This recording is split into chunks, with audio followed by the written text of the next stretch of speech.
Okay, I'm going to go over the syllabus for this course. You can access the syllabus here on the left in the menu items for the course. Rock music, history and appreciation. This is a general education course. It will count as a transfer course. There are often more than one section at a time in a Canvas section. My name is Dr. Nathan Tharp. Email, phone number, information here. My office is in building 2M115. However, I am often in another building on campus, building 13. So my office hours are in my office or in the computer lab in building 13. I have the times those happen there. Here's the catalog description for the course. This is from the Mount SAC catalog, and these are the things that we want you to learn in this course. This is the weekly topics. You'll see that in this class we're going to go through a little bit about how to listen to music. Okay, we're going to listen to some of the technical parts of music and identify when that's happening and what genres are making use of those technical parts. That'll be the first half of the class right there. We'll have a midterm after that, and then we will go and listen to music for each decade during the 20th century, starting before 1950, and then from 1950 on, we basically do 1 week per decade. Although the 60s were so dense, we do 2 weeks for the 60s. These are more of the student learning outcomes that we're hoping you will achieve. You can visit this page here if you want to learn more about that. I've provided instructions on how to access the textbook, which is free and online, plus the other materials that you'll need for the course, Canvas, Quizlet, Spotify, and YouTube.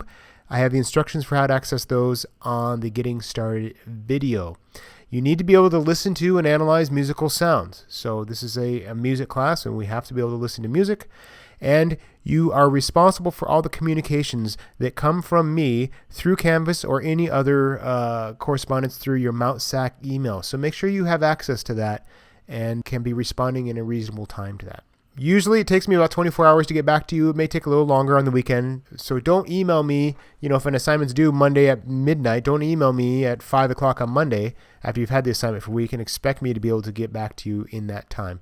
You'll need to start working on your assignments earlier. How is the course weighted? We have 4 main areas. We have participation, quizzes, assignments, and exams. They're fairly evenly weighted, although exams are weighted a little higher than participation, and assignments and other activities are weighted at an equal amount with quizzes. I grade this just like a normal class. 90 to 100% is A, 80 to 90 B, 70 to 80 C, 60 to 69 D, and anything below that is an F. I hope none of you get one of those. Not all activities are going to be graded and assignments, so I will be selecting them at random throughout the semester.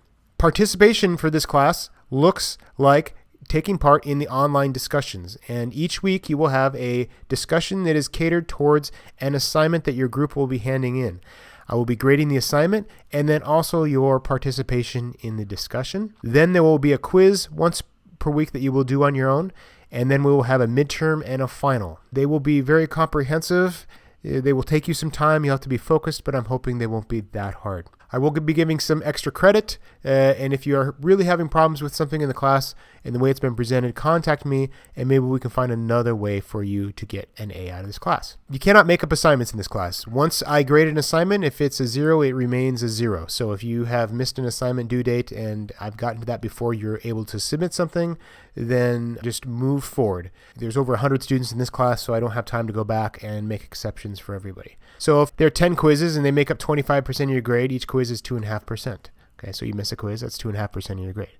You can see there that you can miss maybe 3 quizzes and not have your grade drop, but you miss 5 quizzes and you will definitely have your grade lowered. Incompletes, I don't grant incompletes. I recognize that many things happen in life. If something is going wrong in this class and you cannot keep up and you can't get the grade that you want, I'm going to advise you to withdraw from the course by the drop deadline, which is, I believe, week 9 in the semester. I do not automatically drop students. It's your job to drop the course if you don't want to take it. Otherwise, that grade will go in your grade book for the rest of your life, and you don't want a bad grade in your transcript. Do not cheat. There's some information here on academic honesty. Plagiarism means using other people's terminology. It's very easy for me to test for plagiarism. There's software that just looks at what you've submitted, compares it to what's online, and if there's a match, indicates it. So make sure you're putting things into your own words and you're referencing the items. Okay, so if you're talking about a particular document, provide a link to that document and say, this is where I got that information. Students not in attendance in the first 2 weeks. What does that mean? Well, it means you have to start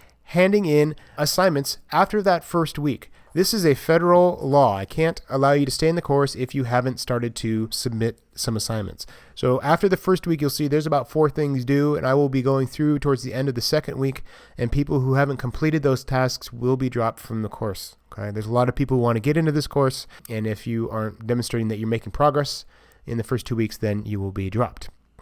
Again, you have until week 9 for yourself to drop the course, but it's your responsibility to do that. Very important. If you aren't keeping up in the course, even after the first 2 weeks, I may drop you anyway. If you're missing 3 to 5 assignments, especially early on, I've never seen a student do that and do well in the course. And what happens is you're taking up my time and you're taking up your colleagues' time and resources and not showing that you're going to pass the course. So make sure that you aren't missing assignments, that you're getting them in on time if you want to stay in the course, or you will be dropped. There's no guarantee on that, so make sure that if you want to drop the course, you do it.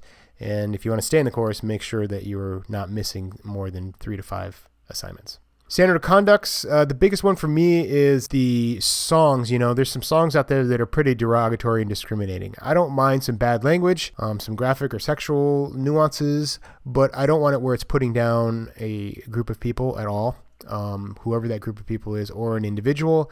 I don't want it to be violent or hateful. And if you can't find those lines and you have a song that you want to do, email me, the inbox over here, email me and find out whether it's appropriate or not. Down below here, you'll see the assignments. There's 4 assignments due per week, every week for the semester. Those assignments won't be activated until the week before they are due.